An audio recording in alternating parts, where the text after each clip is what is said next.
Radio Oronana n'o ye Mopti mara kɔnɔna na fiɲɛ turukala 93 o ni tomi fila kan Tumudukaw an bɛ sɔrɔ 90 o ni tomi saba Gawokaw an bɛ sɔrɔ 600 o ni tomi kelen sisan fana an bɛ sɔrɔ Abidjan fiɲɛ turukala 99 kan ani Wagadugu n'o ye 100 o ni 4 o ni tomi fila sanfɛ an bɛ sɔrɔ fana bɔlɔlɔsiraw fɛ www.voabambara.com walima ayiwa an ka Facebook page kan n'o ye VOA Bambara ye ayiwa bi an ka jɛmukan o bɛna lase aw ma ne yɛrɛ Mohamed Ture fɛ ayiwa an ka sanbɛ foli bɛ an lamɛnbagaw bɛɛ ma Mali kɔnɔ ani Mali kɔ kan ani fana minnu bɛ ka mafilɛ kɛrɛnkɛrɛnyana ni fiɲɛ sira fɛ n'o ye an ka Facebook page ye an ka bi babu an bɛna ta Bamako kunnafoniba min bɛ o ye Côte d'Ivoire sɔrɔdasi 46 minnu tun nɔminɛlen don u datugulen don ka kiri Bamako ayiwa jamanatigi ɲɛmɔgɔ n'o ye ayiwa colonel Assimi Goïta n'an b'a wele ko président de la transition ale ye yamaruya di kunu sariya sɛbɛn fɛ ka maa ninnu ka lahɔrɔya d'u ma ayiwa hukumu kɔnɔna na caman b'u yɛrɛ ɲininka kabini ko daminɛna a teliyara barisabu ka taa juillet kalo la fo ka n'a bila san kura na caman tun b'u yɛrɛ ɲininka a bɛna laban cogo jumɛn nka ala ni CEDEAO ka ciden n'o ye delikɛla ye Togo président Faure Gnassingbé a bɔra Bamako ani ka taa Abidjan fan ka kuma ɲɔgɔnya kɛ ɲɛmɔgɔw fɛ ani bɛnkan sira min sɔrɔla jamana fila yɛrɛ cɛ n'o ye Mali ni Côte d'Ivoire caman hakili tun b'a la ko yafa bɛna kɛ a ko la nka maa si tun t'a dɔn k'a bɛna kɛ nin waati kɛrɛnkɛrɛnnen na kunu juma ayiwa yafa kɔni kɛra bi an bɛna kuma o de kan ka hakili falenfalenw k'a la gɛlɛya min tun donna a kɔnɔ a ko ɲɛnabɔra cogo min na ayiwa sini an b'an ɲɛsin jumɛn de kan sisan ninnu ka labilali kɔfɛ ayiwa bɛnkan fanfɛla la ani badenya ni teriya mun bɛ jamana fila ninnu ɲɔgɔn cɛ n'o ye Mali ni Côte d'Ivoire ani jamanadenw barisa aw caman b'a dɔn ko Mali jamanaden caman de sigilen bɛ Côte d'Ivoire ayiwa sisan an bɛna tulo kɔrɔ foli duman ye ka kɛnɛ nin tigɛ san'an k'an ka dunanw bisimila ani ka kuma di an lamɛnbagaw bɛɛ ma.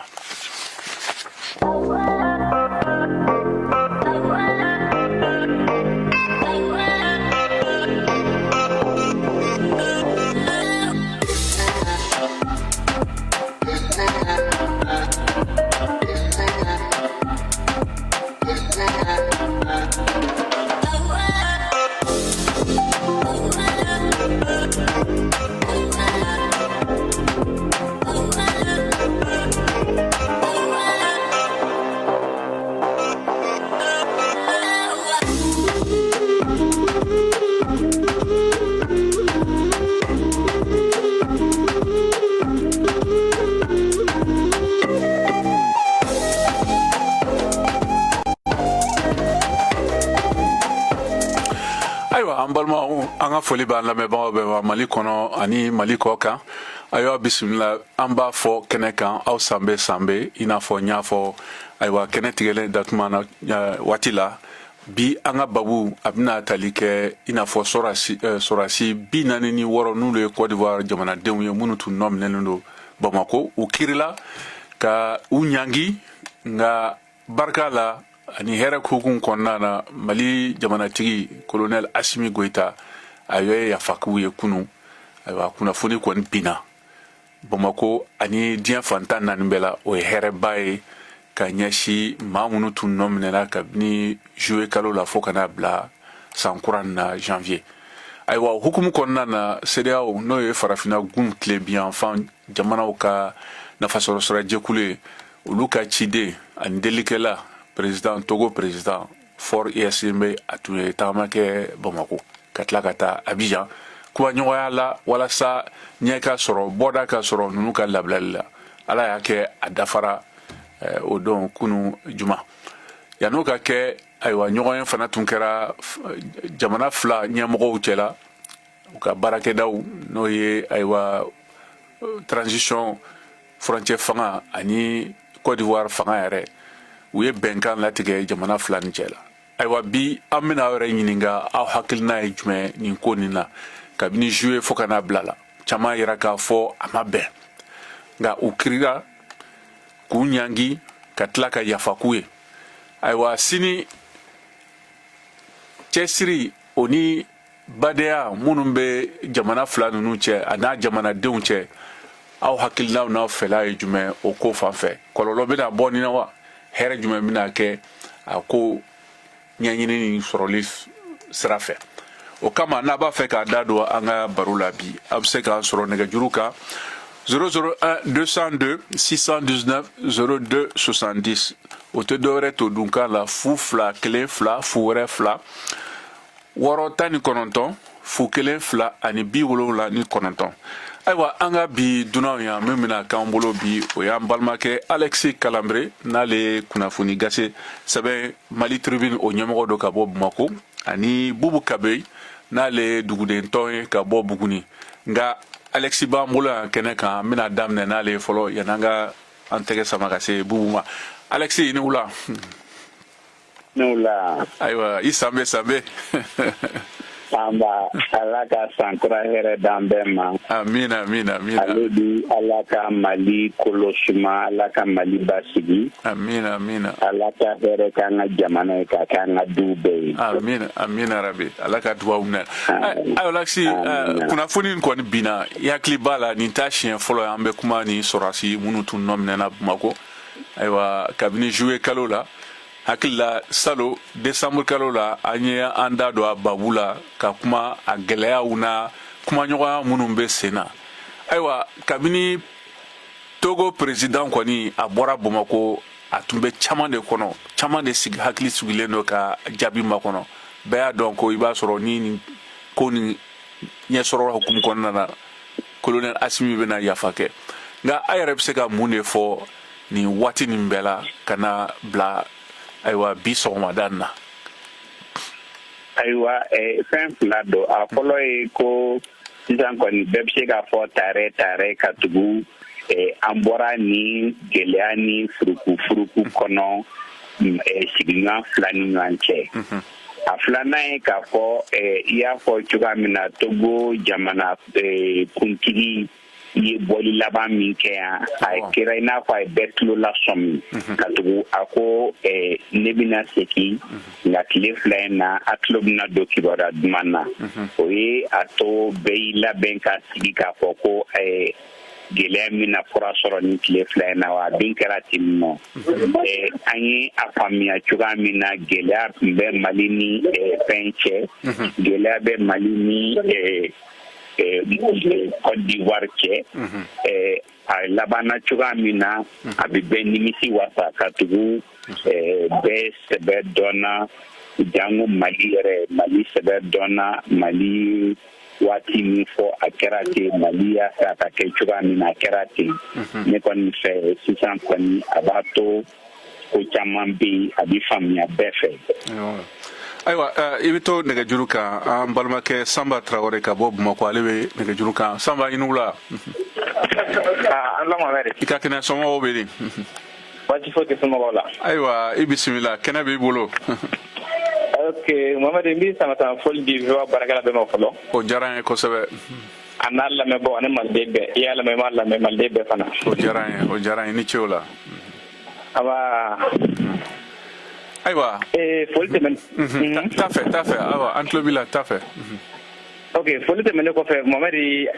Alexis y'a fɔ cogo min a b'a fɔ ko ni offre de soulagement de ye Mali ni Côte d'Ivoire bɛɛ lajɛlen bolo. Kosɛbɛ. Ni i den ye sɛfan ta k'i yɛrɛ la k'a bɛ taama ni a ye e bɛna sɛfan min jiran ka dun. O kɔni. A ye kojugu kɛ n'a bɛnna a bɛ ci ni e dun k'e b'a minɛ ni girinna k'i b'a minɛ dɔrɔn donc a bɛ kɛ tiɲɛni siɲɛ kelen ne bɛ se k'a fɔ nin ko in de tun ye o ye Mali ani Côte d'Ivoire cɛ. An y'a dɔn mɔgɔw donna an fɛ yan o don cogo u minɛna ni sɛgɛnna minɛ k'u na mɛ tiɲɛni ka mɔ. O bɔra jamana min na ka na n'o ye Côte d'Ivoire ye Côte d'Ivoire ni Mali cɛ bɛ cogoya min na. Ninnu minɛnen kɔni kɛ min bɛ ko ye jamana fila si lafiya kun bɛɛ k'a daminɛ jamana olu marabaaw la ka fara jamana kɔnɔdenw kan ka da an fila ni ɲɔgɔn cɛ cogoya kan tɛmɛniya la fan caman ala bɛ se ka san kɛmɛw fɔ o la. N'a fɔra ko olu nana juger donc ko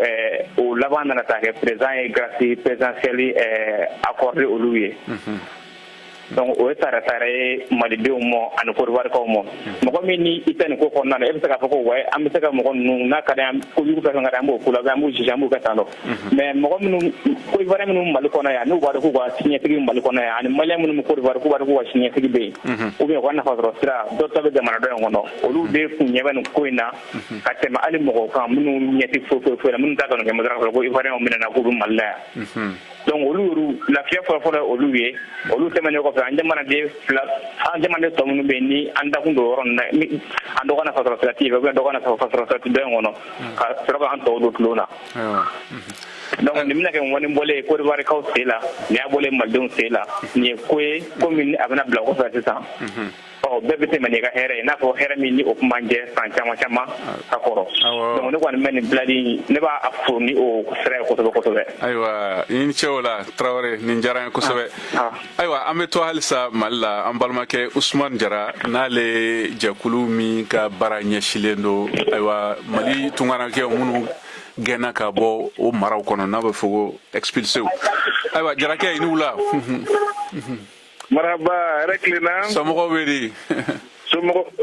baasi tɛ somɔgɔw la Mali la yan ayiwa an bɛ kɛnɛ kan yan an b'a fɔ kɛnɛ kan yan an n'an balimakɛ Alexis Kalanbɛ sɔni an bɛna Bubu Kabe fana ta ka bɔ Buguni n'ale ye sigida dugudentɔw ɲɛmɔgɔ ye nka Usumani a ma mɛn an tun bɛ nin baro kelen na nin kɛnɛ nin kan ka ɲɛsin sɔrɔdasi minnu nana a n'a kɔlɔlɔ minnu bɛ se ka kɛ jamana fila ninnu cɛ la nka ni laɲini min kɛra nin ani wale min bolodara furancɛ faga fɛ jamanatigi colonel Asimi fɛ e hakilina ye jumɛn a ko la ne ka hakilina i n'a fɔ i y'a fɔ cogo min na ne ka hakilina ani n ka tɔn n'o ye AME association malienne des expulsés an b'a fɔ tare ka da kan an ka ɲɛma minnu bɛ transition kɔnɔ bi u ye hakilima baara kɛ jɔyɔrɔ de tun bɛ anw na anw tunkaranke minnu bɛ Kɔdiwari jamana kɔnɔ ani farafinna jamana tɔ kɔnɔ ni CEDEAO tɔ kɔnɔ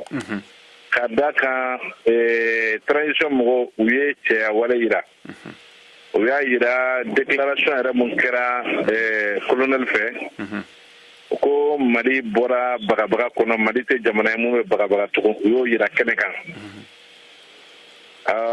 an dusukun jalen an b'u foli s'u ma ka da kan jamana fila ni ɲɔgɔn cɛ denw furugu mun tun bɛ u ni ɲɔgɔn cɛ ani bɛnsɛnkɔnɔya mun tun bɛna don u ni ɲɔgɔn cɛ Asimu ka yafama in a bɛna kɛ sabu ɲuman bɛ ye ka se ka dilanni kɛ a diyara n ye wa u y'an da u la fana an dar'u la k'a fɔ ɲɛmaw don bagabaga t'a la ni CEDEAO ye ɲɛmaw don bagabaga t'a la n'i b'i ka tiɲɛ kan donc a kɔni ne bɛ se ka mun kɔni fɔ kuma kɔnɔ i n'a fɔ Alexis ye mun fɔ ani Tarawelekɛ ye mun fɔ o de ye k'a fɔ ewa b'an bolo bi ka da kan jamana fila in historiquement olu bɛ ɲɔgɔn sira labɔ fɛn caman na ka da kan intérêts faralen don ɲɔgɔn kan fɛn caman na donc ni furugu bɔra yen an b'a fɔ Ala k'an kisi a ɲɔgɔn wɛrɛ ma an b'a fɔ ko bravo an ka ɲɛmaw mɔgɔ da donna la diinɛmaw farala population civile ni fangaw kan mun kumana bɛɛ jɔyɔrɔ yira sa donc an bɛ foli kɛ bɛɛ ye nin diyara n ye kosɛbɛ ayiwa i Jara k'an b'a fɔ ayiwa sisan an bɛ segin ka na an ka dunan filanan bisimila n'o ye Bubu Kabe ye ka bɔ Buguni n y'a fɔ a ɲɛna cogo min na ale ye Buguni mara o société civile n'o ye dugudentɔn o ɲɛmɔgɔ don Bubu Kabe i ni wula ne wula Mohamed i ka kɛnɛ somɔgɔw bɛ di baasi tɛ na Ture aw yɛrɛ dun an b'a la tanu n bɛ yan ni Alexis Kalanbɛ ayiwa an ka bi babu a bɛ tali kɛ n y'a fɔ cogo min na Côte d'Ivoire sɔrɔdasi 46 minnu tun nɔ minɛna kabini juillet kalo la fo ka na u kiri décembre kalo kɔnɔ n'a labanna ni hɛrɛ kunu ni furancɛ fanga ye ayiwa cikan fɛ u y'a yira k'a fɔ ko u labilala jamanatigi fɛ n'o ye colonel Asimi Goïta ye ayiwa waati na ani Abidjankaw tun bɛ kuma na olu dɔw an bɛ segin ka na olu ta olu ko k'olu bɛ u ka pankuru jigiyɔrɔ la ko u ka pankuru kan ka jigi ye ayiwa nɛgɛ ɲɛ 6 ni ayiwa sange 30 kɔfɛ Abidjan nga yananga da do aywa kuma den wɛrɛ la e yɛrɛ hakilina ye jumɛn nin ko ni gɛlɛya ni sera ka foni cogo min na bisimila. ala barika gɛlɛya nin sera ka foni cogo min na yɔrɔ a tɛ taa bɛnkan kɔ ntɛ min kɛra ivoiriyɛnw fɛ a yera k'a fɔ ko do ko bɛnbali ko do jamana kɔnɔ a bɛ jamana sariya sɔsɔ a yɛrɛ ma kɛ sariya kɔnɔna na donc a yera k'a fɔ u nakun tun ye tiɲɛni min ye o bɛɛ lajɛlen u kirila ni k'u jalaki k'o jɔ u la o la sa ɲangi yɛrɛ fɔra komi mali ni kɔrɔwari cɛ don jamana marabagaw nana ka na ye kabini u yɛrɛw y'a daminɛ ni ayiwa bagabagaw ni kuma camanw ni dɔwɛrɛw ni furukufuruku ye u tilala tuguni k'a ye k'a fɔ o si ma ka se ka fɛn bɔ ko la f'u ka tila ka na sigi ka bɛn dɔ de kan ni ka kɛ ni funu bɔli ye yalasa u bɛ se ka u yɛrɛ masɔrɔ cogoya min na maliba surasi ninnu bɛ se k'u yɛrɛ masɔrɔ cogoya min na mali bolo donc o kɔni de waleyala a ma dabɔ kɛlɛ kama a ma dabɔ tiɲɛni kama sigikafɔ o de bɛ diɲɛ ko bɛɛ ban gɛlɛya ma na cogo cogo sigikafɔ de ye ko bi ko seko la kosɛbɛ ka tɛmɛ furuku ni muruti kan ani ban yɛrɛ kan donc o sigikafɔ in hakili la délégation min bɔra Côte d'Ivoire kɔsa in na ka na décembre kalo in na olu nana ka na ko dɔ fɔ k'u bɛna fɛn dɔ kan n'u k'o ma ko mémorandum ala barika la o mémorandum in hakili la kiiri yɛrɛ kɛli ani tuguni ayiwa mali jamana ɲɛmaa o kana ka na yafa u ma ni k'u bila k'a fɔ u ye filima ko fɛn fɛn kɛ ko jɛnkɛr'u kɔ a bɛɛ la ɲangi fɛn fɛn dar'u kɔ k'a yafar'u kɔ a bɛɛ la donc o min walalen filɛ nin bɛ ko dɔ de jira min bɛ bɛn jira jamanaw ni ɲɔgɔn cɛ min bɛ sigikafɔ ye damu ye min b'o kɔfɔ jamanaw ni ɲɔgɔn cɛ a bɛ bɔdenya juru de sinsin mɔgɔw ni ɲɔgɔn cɛ ka d'a kan n'a ma ɲɛ k'a fɔ k'a bɛ ɲɔgɔn bɛɛ jate minɛ duba kelen denw ye waati dɔw la an n'a fɔ ɲɔgɔn kɔ n'o fɔ ɲɔgɔn nana n'a sigira k'a fɔ k'a bɛna ko la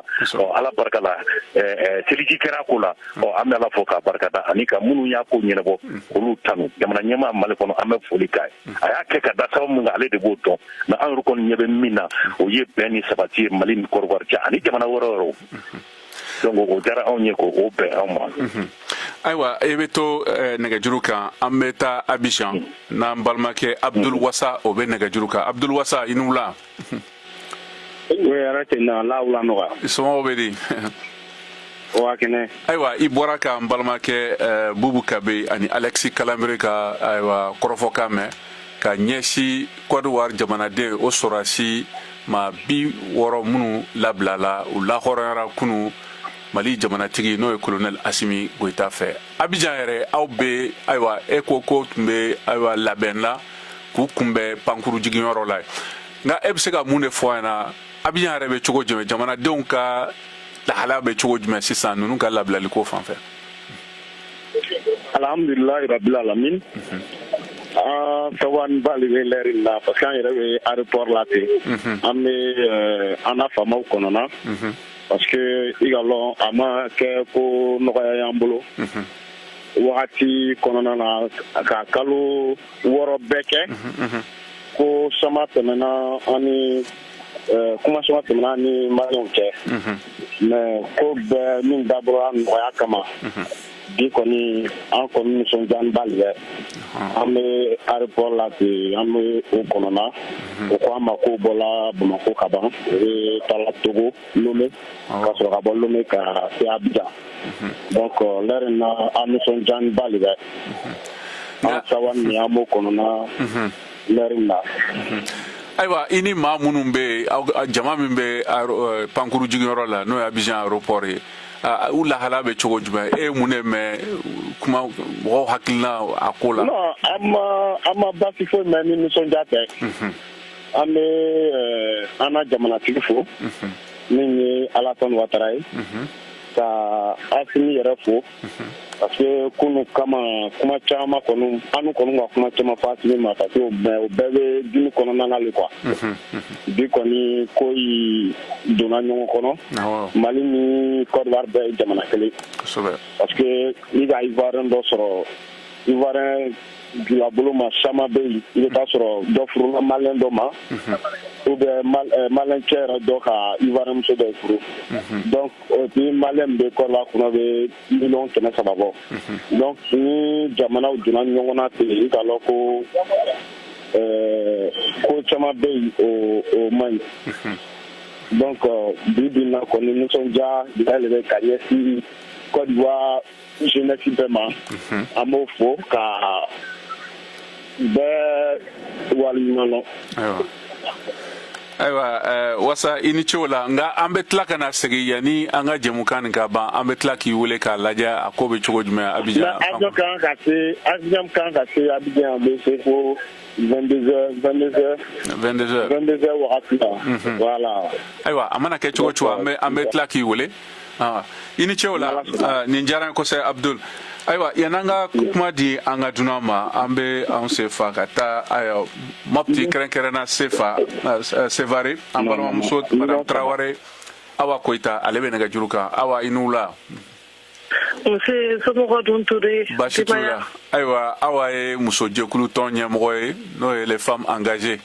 pour le développement de Mopti. Ayiwa Awa i bɔra ka kunnafoni mɛn min dira jamana fanga fɛ. Waati kɛra an y'an da don babu kelen na décembre kalo la nka aw yɛrɛ fɛ jaabi ni min dira aw ma aw yɛrɛ ye mun de faamuya la hakilina ye jumɛn a ko la aw ka fɛla ye jumɛn ye. Jaabi min dira aw ma kiiri tigɛbagaw fɛ n'an bɛɛ bɔra o kalama donc an kɔni ka hakilina ye min ye halisa delili bɛ se ka kɛ tuguni mais a ko kana kɛ ni fanga de ye. A ko kana kɛ ni fanga ye deliliw bɛ se ka kɛ halisa dɔ bɛ se ka bɔ san mugan kaso in na deliliw bɛ se ka kɛ ni ma jɔ bɛ fili mais n'i ye i mɔgɔninfinɲɔgɔn deli a bɛna sɔn nka n'i y'a kɛ ni fanga de ye a tɛna na sɔn halisa an ka majigin kɔnɔna na an k'a dɔn k'a fɔ ko jalakibagaw u jalaki la nka jalaki in kɔfɛ halisa ka delili kɛ dɔ bɛ se ka bɔ kaso kuntala la cogoya min na. Ayiwa kunnafoni laban min sɔrɔ u bɔra ye ka ban Bamako u labilala k'u bɛ pankuru kɔnɔ u b'u kun da Lomé n'u bɔra Lomé n'Ala sɔnna a ma yanni fitiri tuma u bɛ se ayiwa surafana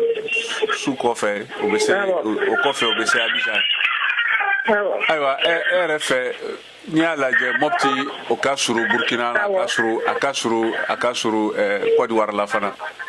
Ayiwa aw muso caman dun bɛ jago kɛ taa ka segin ni fɛnw na o sigidaw kɔnɔna na maaw ka hakilina ye jumɛn ko foninen nin filɛ nin ye ka kɛ suguya min na sisan barisabu caman tun funtenen don a daminɛ la nka a ko faamuyara sisan. Halisa an bɛ dugawu de kɛ fili de don fili kɔfɛ mɔgɔw dusukun ne yɛrɛ ye caman fɔ mais halisa ko in ka lajɛ de ɲɛma jɔlen ninnu kun nana fɛn min na dama don bɛɛ la k'o ɲɛfɔ population ɲɛna mais ni fiɲɛbɔda dir'u ma o ye kunkɔrɔta ye o ye nisɔndiyaba ye parce que aw yɛrɛ jɛɲɔgɔn don an dɔw don n'i ye farafin faga foyi tɛ bɔ a kɔnɔ farafin kɔ donc nisɔndiyaba don u bilalen denbayatigiw fana de don ni muso tɛ min bolo i b'a sɔrɔ balimamuso b'o bolo n'i y'a da i yɛrɛ ma k'a fɔ ko fili de y'u sɔrɔ u jɔra fili in kɔrɔ ka ban donc n'u bilala fɛnɛ a kɛra sewa ye a kɛra nisɔndiya ye ka bila bɛn kɔnɔna na min na fitiri ma don population fila in ni ɲɔgɔn cɛ o ye kunnawoloba ye o ye kunnawoloba ye donc halisa an bɛ dugawu de kɛ ala ka jisuma kɛ sitanɛ ko in sababu ye ala ka sitanɛ in dafa halisa. Ayiwa tiɲɛ don fili kɛra kosɛbɛ mais ɲɛmɔgɔ fila in bɛɛ k'a dɔn k'a fɔ farafin tigɛ tubabu ye anw de ye farafinna ye a mana bilen cogo cogo anw de kan ka ɲɔgɔn soutenir donc gɛlɛya fara nɔgɔya kan an ka ɲɔgɔn soutenir yaasa jamana in bɛɛ bɛ jɔ. Ayiwa balimamuso nin diyara n ye kosɛbɛ i ni ce ni baraji k'an bɛ sevarekaw bɛɛ fo i ni ce o la ayiwa an bɛ segin ka na o diyara n ye kosɛbɛ ala ka jamana in dɛsuma ala ka farafinna dɛsuma amina o diyara n ye kosɛbɛ i ni ce o la ayiwa i Traoré Koyita ayiwa sisan an bɛ segin ka na kuma di an balimakɛ Alexis Kalamiri ma Alexis ayiwa an bɛ yɔrɔ min na sisan ayiwa sariya sɛbɛn nin bɔra tuma min na bɛɛ kɔntanna ayiwa a fɔra ko nin ye hɛrɛ duman ye a kalanna nka o kɔfɛ cikan dɔ dira jamana fanga ka kuma lasela ma n'o ye colonel Abdoulaye Maiga ye ayiwa maa caman fana minnu y'an wele olu y'o ko fɔ ko kuma dɔw b'o ci kan na mun ma taa u sira fɛ ayiwa aw yɛrɛ minnu ye kunnafonidila aw ye mun de faamuya o fɛn ninnu na barisabu i y'a fɔ cogo min na kiritigɛ kɛra u ɲangi yafa tilala ka kɛ ayiwa e bɛ mun fɔ o yɔrɔ nin la maa minnu bɛ yen caman bɛ yen n'olu ko ko olu ma jɛ n'a ye ayiwa fɔ bɛɛ ka ko kelen faamuya o ye ko mɔgɔ tɛ se ka ban bɛɛ bolo n'i y'a jate minɛ kabini nin gɛlɛya in daminɛna diinɛ mɔgɔw kumana laadala mɔgɔw kumana politiki mɔgɔw kumana sɔrɔnadonnaw bɔra yɔrɔ bɛɛ la ka na union africaine kumana CEDEAO kumana président dɔw y'a b'u yɛrɛ la ka na opérateur économique ye initiative ta u yɛrɛ ma ka na mɔgɔ tɛ se ka ba bɛɛ bolo i jo bɛ ko dɔ la ni delila i b'a jɔ o ye fɔlɔ ye filanan filaw ka hakɛ to bamananw ko amadi jo tɛ ko dɔ la a ti wɛrɛ ci kun bɔ n'i ye a jate minɛ ko nin taara sira min fɛ mɔgɔ caman bɛ yen nɔ dɔw bɛ tɔnjɔn ka sɔrɔ tɛ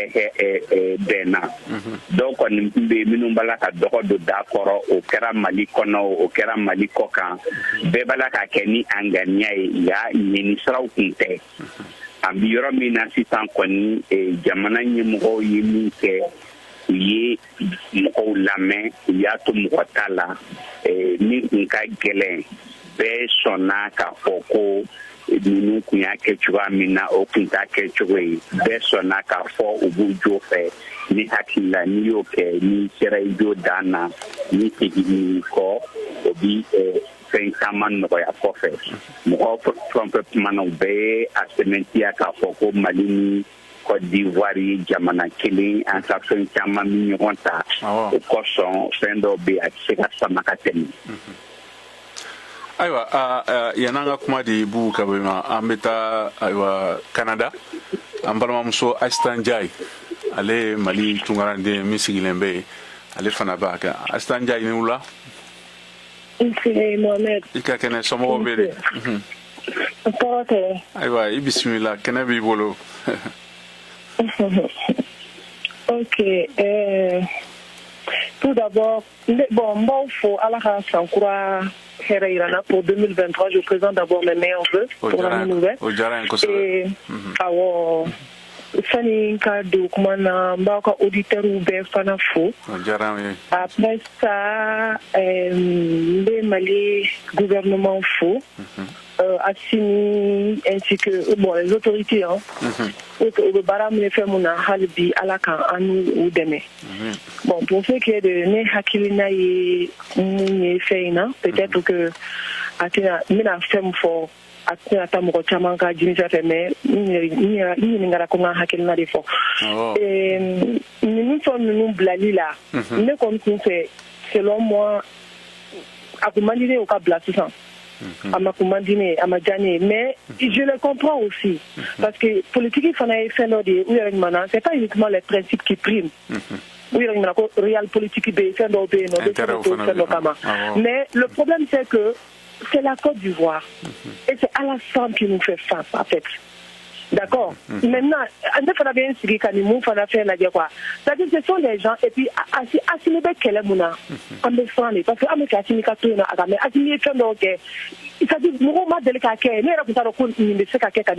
je le répète toujours. Donc c'est une grande surprise pour moi car la peut-être ça en ça donc assumer au fait des ombolo quoi. D'accord. Maintenant, nous avons déstabilisation, nous avons d'accord. Supposons, on peut brisé. Je suis d'accord que les autorités, disons, les autorités religieuses, ou les hommes d'affaires, ou oui, mais ni erreur de l'air. C'est assez seul qui sait. Mais ne fallait pas juger, j'ai pas de données. Donc comprenez-moi, ne faire juger en fonction des données dans l'absolu comme ça. Peut-être que ni ou bien avec le temps, parce qu'à nous donne les informations, on peut dire oui. il y a femme mais information du gouvernement bolo ka tɛmɛ ne kan d'accord olu de y'a dɔn u y'a bila kun kama olu de y'a dɔn u bɛnna mun na donc olu fɛnw tɛ ne bolo non ne tɛ se ka bisigili kɛ fɔlɔ k'a fɔ sisan mais oui nin don mɔgɔw ye delili ni fɛn ninnu kɛ c'est vrai que mɔgɔw kan ka deli kɛ mɔgɔ baden Alassane yɛrɛ bolo a ka kaso la yen nɔ a y'olu bila mɔgɔ m'a deli mais Mali ma gagné Nations Unies fɛn na wa a fɔ cogo di le tribunal la o b'a fɔ ko Alassane ka sanction wuli Alassane b'a fɔ k'a t'a kɛ yan donc Alassane ma deli o la a y'a kɛ yan donc le fait que ninnu kun nana dɛ selon moi Ala de ye ninnu ci an bolo parce que Ala b'anw fɛ hali donc Ala il est 46 militaires ninnu le Mali a eu la vigilance ka se ka ninnu sɔrɔ cogo min na donc fɛn foyi tɛ kɛ gansan na donc Ala de ye ninnu d'an ma pour que ça soit une monnaie d'échange ne kun tɛ fɛ u ka bila cogo min na parce que Alassane tɛ mɔgɔ ye ko danaya mɔgɔ don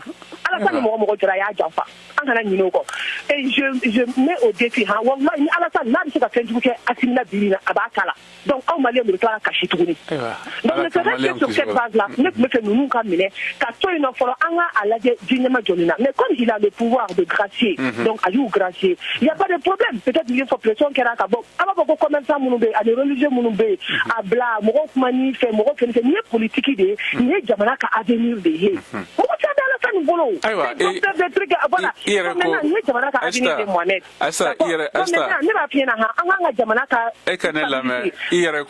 yɛrɛ ko real politique e bɛ ɲina fɛn kelen ko bɔ n t'a fɔ ko ma i hakilina don ayiwa maa ka hakilina i b'a lamɛn de aw ka ɲɔgɔn faamuya n'i y'a lajɛ bi bi na Mali kɛrɛfɛ jamana na Mali ka fɛn bɛ bɔ kɔkan jamana na a caman bɛ don ka bɔ Côte d'Ivoire o dɔrɔn tɛ n'i y'a lajɛ kɛmɛ sarada la dunan minnu bɛ Côte d'Ivoire la Maliens bɛ taa 50 ni kɔ la olu ni Burkina Mali bɛ Burkina ɲɛ ne yɛrɛ ka jatew la dɛ m'a fɔ n ko o de dɔnnen don dɔw ko ko 5 millions o ye min bɛ sɛbɛn kan mais dɔw bɛ yen min tɛ sɛbɛn na a ka ca ni 5 millions ye o gɛlɛya ni gɛlɛya mana don cogo cogo jamana fila ninnu cɛla e hakili la o tɛ se ka nɔgɔya cogoya fɛ la k'a sɔrɔ ni e bɛ ka min fɔ Alassane ma hali n'a kɛra tiɲɛ dugu caman bɛ yen i hakili b'a la n t'a dɔn ni hakili b'a la san dɔ la Uganda jamana ye Maliens gɛn ka bɔ Uganda ka n'u bila Mali la a kɛra gɛlɛyaba ye jamana fanga bolo nka o n'a fɛ ani Alexis bɔra ka kuma minnu fɔ sisan ko i tɛ se k'i ban bɛɛ bolo o fana b'a a sira fanfɛla la nka dakuru ɲɛ kelen ta i bɛ se k'a tɔ la fɔ an bɛ kuma di Bubu Gabe ma ne ye mun fɔ Alexis bɔra ka mun fɔ mais ne ka kuma y'o de fɔ ne ko ne t'a dɔn n'u fɛ n'u basé mun kan peut-être que n y'o de fɔ pression bonyana a ma ni pression bonyana a ma a b'a kɛ ne kɛ mais ne bɛ fɛ sisan fana quoi d'accord pour que anw ka bonya anw farafin ninnu c'est-à-dire le droit est clair Bora te y'a fɔ n ye real politique n ye fɛn fɔ mais ne t'a dɔn sisan u ye mun ta o ne t'o dɔn ne b'a la k'a fɔ ne b'a la ka hakilina de fɔ mais le truc c'est que ale b'a dɔn ko mɔgɔ tɛ fɛn kɛ c'est-à-dire dɔ bɛ t'i bila k'i deli ka tila ka mɔgɔ ci ma tuguni ka fɛn dɔ k'i la c'est-à-dire fɛn o fɛn tun bɛ an ni Alassane cɛ ka Alassane yira diɲɛ na d'accord d'abord yɛrɛ au début n t'a dɔn ni hakili b'a la a m'a fɔ fɔlɔ a fɔlɔ k'u bɛna bila dɛ ko mercenaires tɛ wa Nations Unies ye fɛn dɔw fɔ Nations Unies yɛrɛ dɛmɛna Alassane tɛ c'est-à-dire anw de kelen don tout le temps sangleton kɛlɛdi nord in fana la tubabu bɛ dɛmɛ nord du fɛnw de fana fɛ bon anw farafinw fana tu comprends an tɛ ɲɔgɔn fɛ quoi c'est-à-dire n'an ma sabali an ka ɲɔgɔn minɛ d'accord an fana ka to ka ɲɔgɔn fɛ minnu b'a fɔ a b'a fɔ ko commerçant minnu bɛ yen nɔ c'est vrai commerçant minnu bɛ yen nɔ mais Alassane tɛ se ka fɛn k'u la c'est ça base ils sont ivoiriens aussi d'accord c'est comme ça ni fɛn dɔ bɛ kɛ États-Unis dɔ ka wuli dɔ ko fɛn dɔ sisan n'a a y'o kɛ Alassane ye ivoirien janfa a y'a ka constitution sɔsɔ parce que a man ka fɛn k'u la ils sont ivoiriens au même titre que les Ivoiriens ils détiennent la nationalité ivoirienne donc maintenant n'an kɛra ni nin ye n'an ko ko Afrique ka taa ɲɛ ko fɛn dɔ bɛ yen nɔ fɛn dɔ bɛ yen il faut que an fana ka sɔn o de ma a ka gɛlɛn mais il faut k'an ka sɔn o de ma k'a fɔ de oui donc maintenant intérêt bɛ yen nɔ Alassane filɛ nin ye yɛrɛ a tun kan ka bɔ fanga la a tun kan ka destituer d'abord a ka troisième mandat tɛ don o la maintenant a ye nin base mun kɛ a ye nin mun kɛ tantɔ normalement Alassane filɛ nin ye ta d'accord a sɛbɛnnen b'u ka constitution na et puis a sɛbɛnnen bɛ yɔrɔ bɛɛ fɛnw na tu comprends i man k'i ka jamana wɛrɛ déstabiliser bɛɛ tun bɛ nin intention ni intention tun ye ka Mali déstabiliser k'a yira Assimi na i bɛ yɔrɔ min na quoi i ma se o yɔrɔ ma Aïssata an y'i ka kuma faamuya kuma latigɛ tɛ sa nka an ka taa ɲɛfɛ i ni cɛw la nin diyara n ye kosɛbɛ ayiwa sisan an bɛna tulo kɛrɛbɔ ka segin ka na kuma di an ka dunanw ma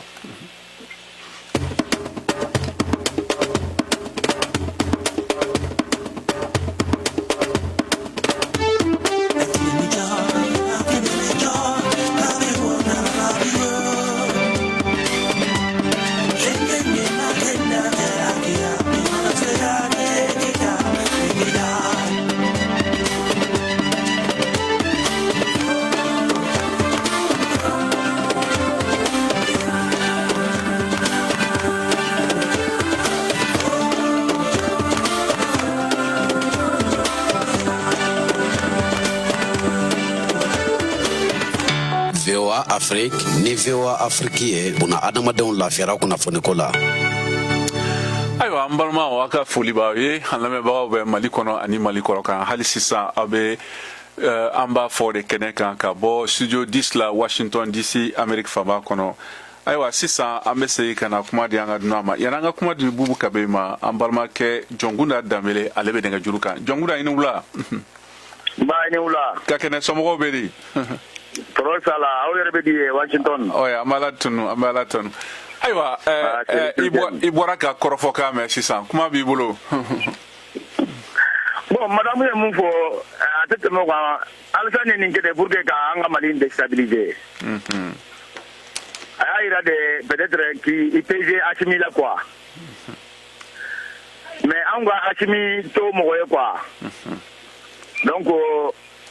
vraiment a ye nin mun kɛ Mali ni Côte d'Ivoire an ka Malien caman sigilen bɛ Côte d'Ivoire Alassane tun man kan ka nin kɛ yɛrɛ de quoi. Donc vraiment an bɛ mun fɔ africains ka kɛ ɲɔgɔn fɛ o de ka fisa quoi. Surtout mɔgɔ minnu bɛ les pays frontaliers là. Bɛɛ k'i ɲɔgɔn minɛ vraiment an ka fara kɛlɛ ɲɔgɔn fɛ an ka ɲɔgɔn ka hakɛ labato an ka hinɛ ɲɔgɔn na quoi. Parce que Alassane ye nin kɛ de ka Mali déstabiliser k'i peser Assimi la. Donc ni Mali sɛgɛnna n'a tun ye coup d'état kɛ Assimi la est ce que Mali tun tɛna bila kɔlɔlɔ wɛrɛ kɔnɔ mun bɛ se ka kɛ problème ye maliyɛn denw ma ɲagwa an bɛ tila ka ɲagwa tuguni. Donc est ce que o tun ka ɲi est ce que o ka ɲi wa. Voilà donc an bɛ mun fɔ la vraiment africains ka i bolo di ɲɔgɔn ma africains ka kɛ ɲɔgɔn fɛ. O de ka fisa quoi o de bɛ Afrique taga ɲɛ. Voilà mais ni coup d'état Assimi ninnu ka u kɛlen don ka nin kɛ u ko de ko pour que coup d'état bɛ se ka ban Mali kɔnɔ donc pour que coup d'état ka fara kɛlɛ Mali kɔnɔ an ka président ɲuman sɔrɔ bon n'a fɔra ko comportement olu ka ko man di aw ye CEDEAO bɛ mun de la Afrique kɔnɔ bi aw bɛ ka mun de yɛrɛ kɛ de concret aw ɲɛ bɛ u ka nafa jumɛn na. Ayiwa. Donc CEDEAO ka nafa foyi an ɲɛ tɛ nafa foyi la la. Bon non tɛ un pays frère comme le Mali n'o bɛ difficulté kɔnɔ i b'a ɲini o ka bɔ gɛlɛya kɔnɔ de mais e b'a essayer ka na o déstabiliser bon k'a sɔrɔ bi Assimi bɛ ka yira maliyɛn bɛɛ la k'a fɔ ale mana k'i yakɔlɔsi fanga la a b'a fɛ maliyɛnw ka u ka souveraineté de sɔrɔ. Donc voilà donc Faransi ni Alassane dun bɛɛ bɛ fan kelen de olu bɛ k'a ɲini ka Mali déstabiliser de.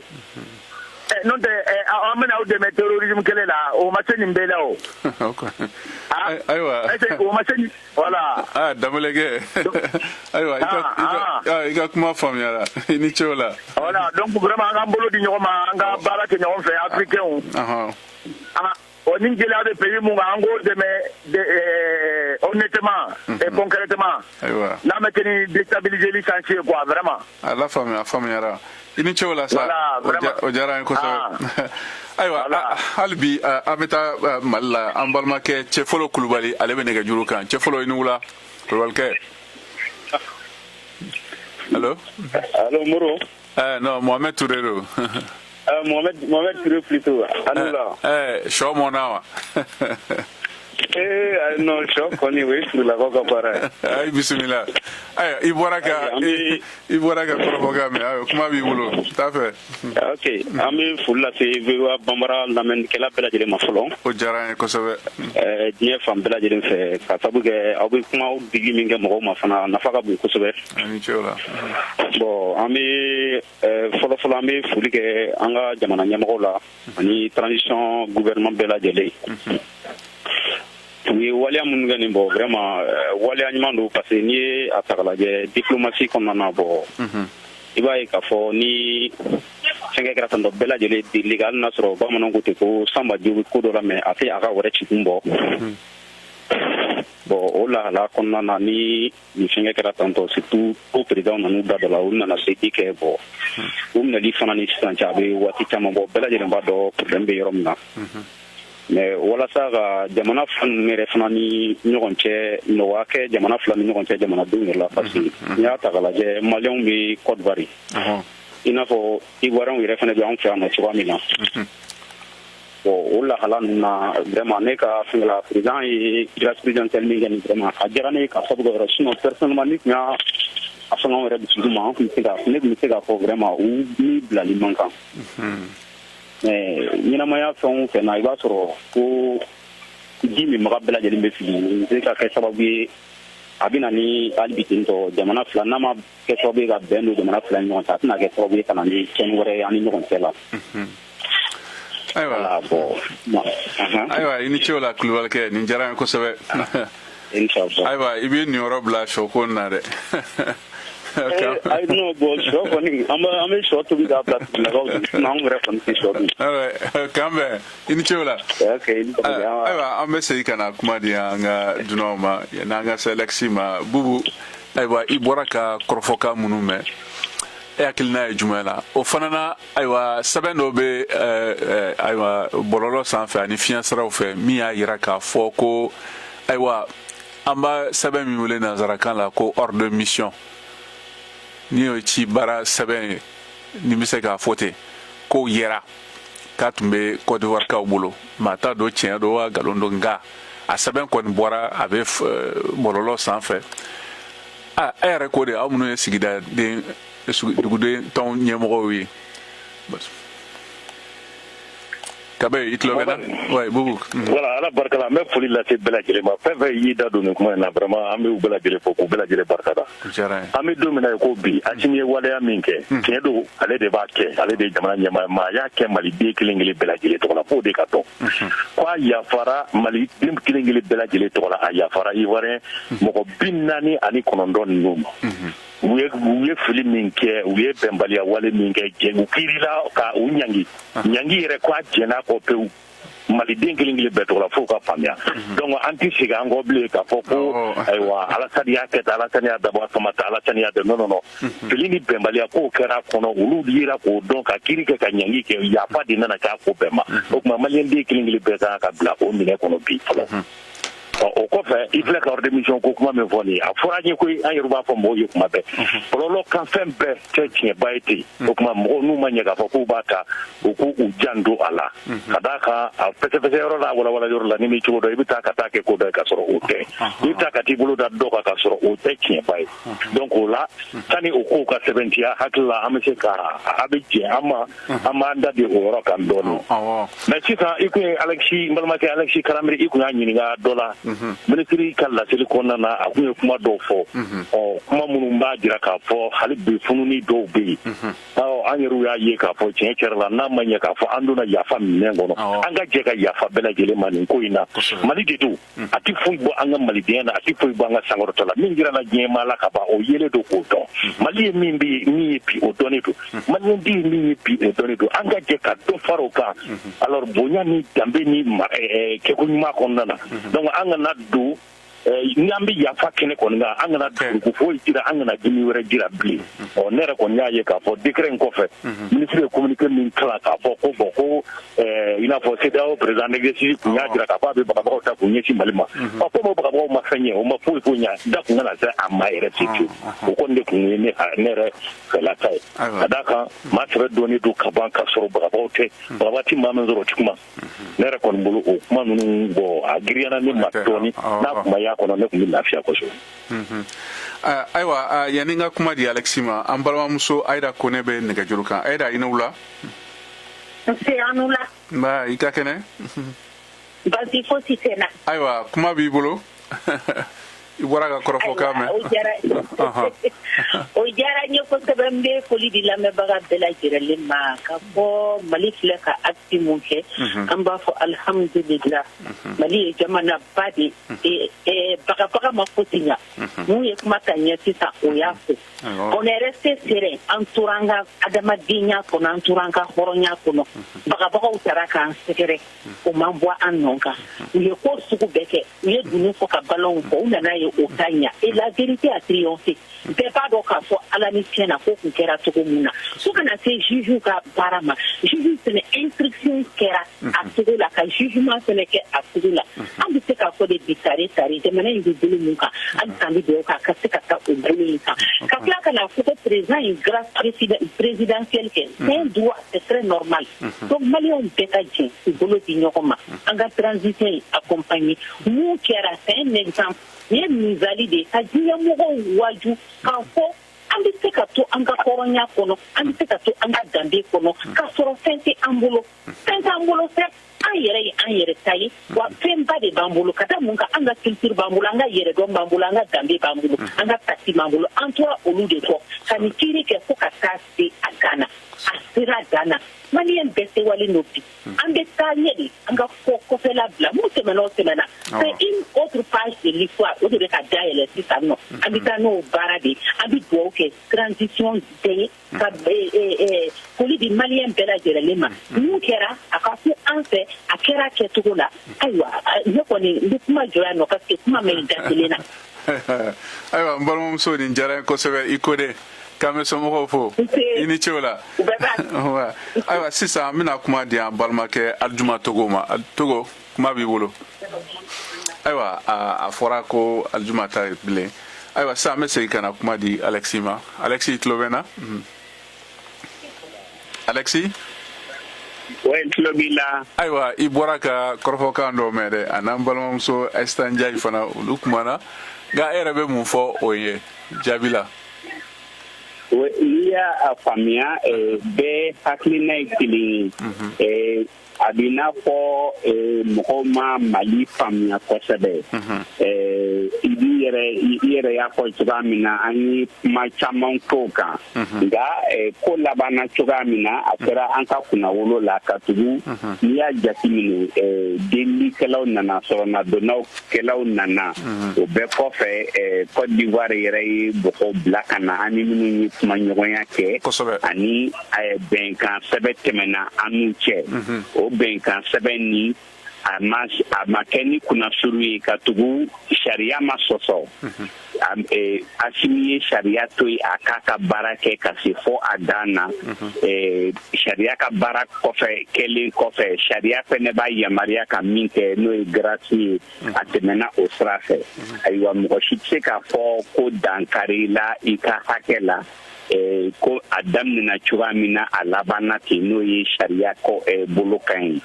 ni a daminɛna cogoya min na a labanna ten n'o ye Mali sago ye ka tugu ko daminɛna jɔnni jo don jɔnni jalaki don o laban o tiɲɛtigiyara a daminɛna ayiwa ni n'an ko a ka bila waati min a bɛ bila o la o ko labanna ten ne hakili la an bɛ yɔrɔ min na min ka gɛlɛn o ye ka a to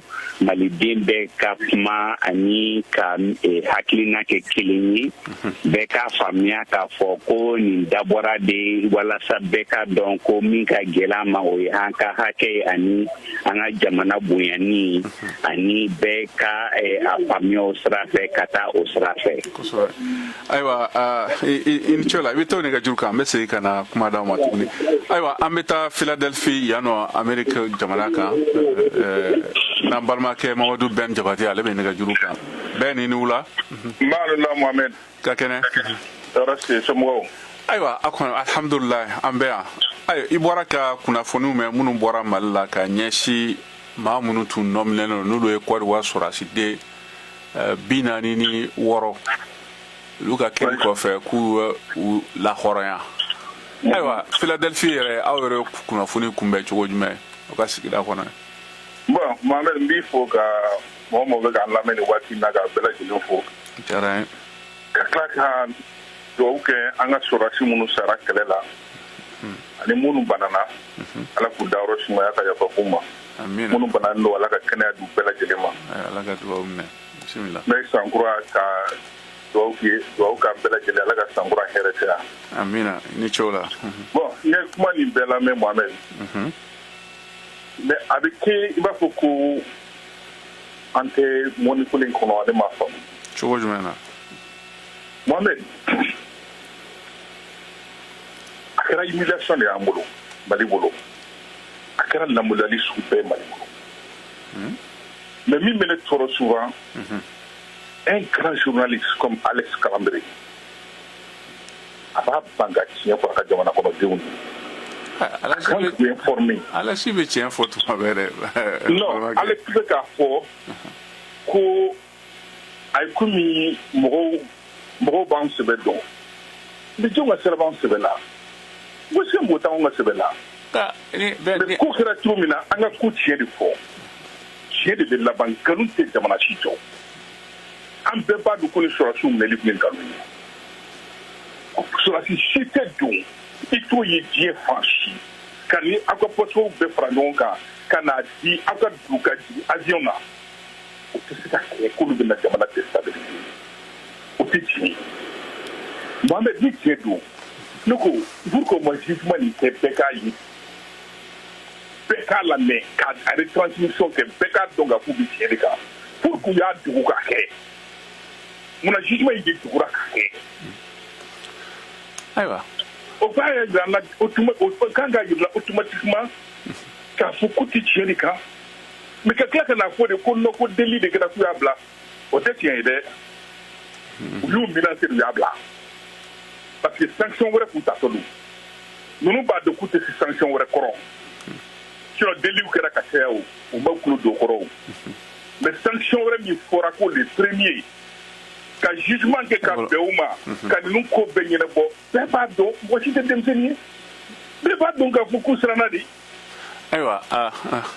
Ayiwa Ben an balimakɛ Abu bɛ nɛgɛjuru kan. Ni ne bɛ mɔgɔ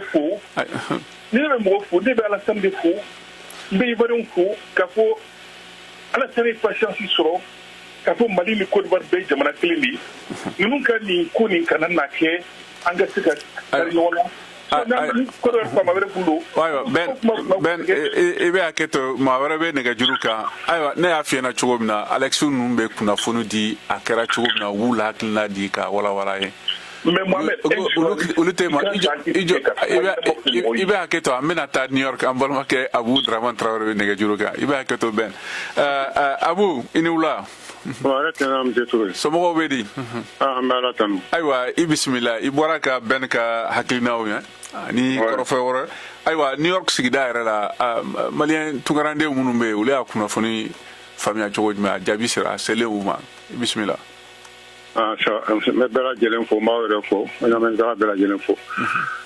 yan nɔ New York yan n'i ye mɔgɔ sigi kɛmɛ i bɛ taa sɔrɔ 95 ou 9 yɛrɛ bɛɛ gouvernement kɔ a sira fɛ. Monsieur Touré ne bɛ kuma kelen f'i ɲɛna Alassane si bɛ yɔrɔ min na président na a bɛ fɔ o ma a sera yɔrɔ min ma sagesse yɔrɔ de ma quoi ale de tun kan ka kɛ ko dilanna ye. Mɔgɔ b'a fɔ la ko mɔgɔ caman nana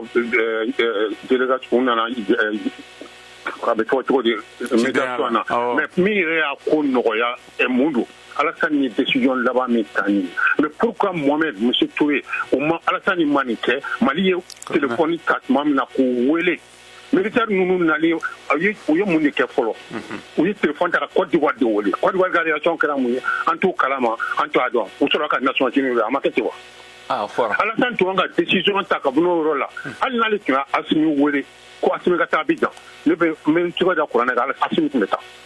n'a tun m'o kɛ a ye direction bila bɛɛ b'a dɔn k'a fɔ ale a dɔgɔkɛ yɛrɛ deuxième personnalité du gouvernement o de ye ko in décanté o de ye ko in nɔgɔya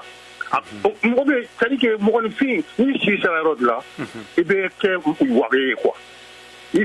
filila fana a fɔ k'i filila o tɛ siran ɲɛ a ye min kɛ n'a tun ka kɛ kabini ko in deuxième tour an bɛ kuma min na an tun tɛ kɛ na a tun tɛ se nin ma. Ayiwa Traoré kɛ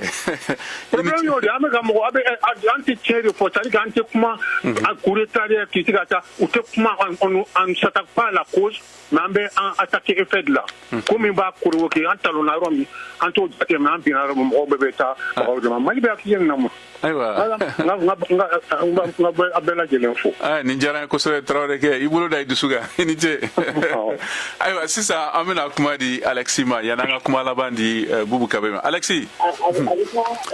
aywa minute naani ɲɔgɔn sera i bɛ se ka fila ta i b'a lajɛ i yɛrɛ bɛ se ka Ben jaabi cogo min na parce que bisimila Ben ka faamuya n y'a fɔ cogoya min na kuma la tiɲɛ tɛ ban an bɛ tile k'a fɔ n y'a fɔ cogoya min na memorandum tɛmɛna an ni ɲɔgɔn cɛ n y'a dɔn an ye débat kɛ ka tɛmɛ ko tɛmɛna cogoya min na oui c'est vrai fɛn na an da ma sa yɔrɔ ma CEDEAO ye a fɔ ni u ma bila yan ni 1er janvier cɛ a bɛ Mali ɲangili nka y'a dɔn bilala CEDEAO tilala k'a fɔ ɲangili tɛna bɔ a la ka tugu bɛnkan tɛmɛna Mali ni Côte d'Ivoire cɛ wa 1er janvier a sɔrɔ u ma bila ɲangili ma bɔ a la ayiwa min don an bɛ yɔrɔ min na sisan min kɛra o de ka gɛlɛn o de ka gɛlɛn o de ye nafama ye o ye mun ye ko gɛlɛya min tun bɛ an ni Côte d'Ivoire cɛ a banna k'a sɔrɔ a ma kɛ ni mɔgɔ si ka kuma suli ye. Ayiwa i ni ce o la ayiwa Bubu Kabe kuma laban b'i bolo dakuru ɲɛ kelen na. Ala barika Mamadu. Tulo b'a la t'a fɛ.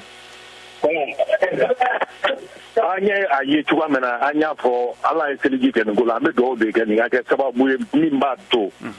an ba Ivoirien yɛrɛw k'a faamuya k'a fɔ jamana bɛ gɛlɛya min kɔnɔ ni dɔ b'a san tan ka bi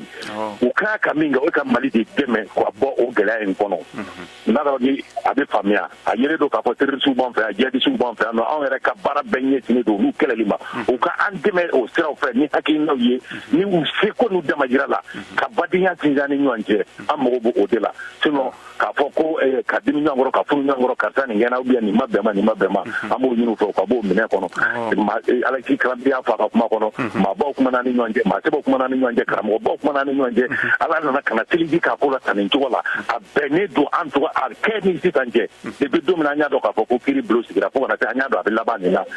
an ma dɔwɛrɛ y'a kɔnɔ nisɔndiya kɔ ka d'a kan maa ni baden cɛ fugu mana na cogo cogo ni bɛn kun bɔra o kuma o bɛ kɛ nisɔndiya ye ma nisɔndiya de y'an sɔrɔ an b'a ɲini fana ayiwa an baden Ivoirien u yɛrɛ bɛɛ ka jɛ ka don nisɔndiya kelen minɛ kɔnɔ na an ka jɛ k'an tɛgɛ di ɲɔgɔn ma ka farafinna lataa ɲɛ an mago b'o o de la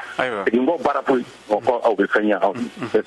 ayiwa i ni ce o la nin bɛna dan sigi an ka bi jamukan na an ka foli bɛ an lamɛnbagaw bɛɛ ma Mali kɔnɔ ani Mali kɔ kan ani minnu fana tun bɛ k'an mafilɛ kɛrɛnkɛrɛn na ayiwa fiɲɛ sira fɛ n'o ye Facebook VOA Bambara page kan ayiwa ni jamukan labɛnna aw balimakɛ Senimu Keyita fɛ na ye kɛrɛfɛ juru tun b'a balimakɛ ayiwa Kɔrɔ Bolo ni jamukan lasara ma ne yɛrɛ Mohamed Ture fɛ aw ni ce aw ka tulomajɔw la aw k'an bɛn sibiri wɛrɛ la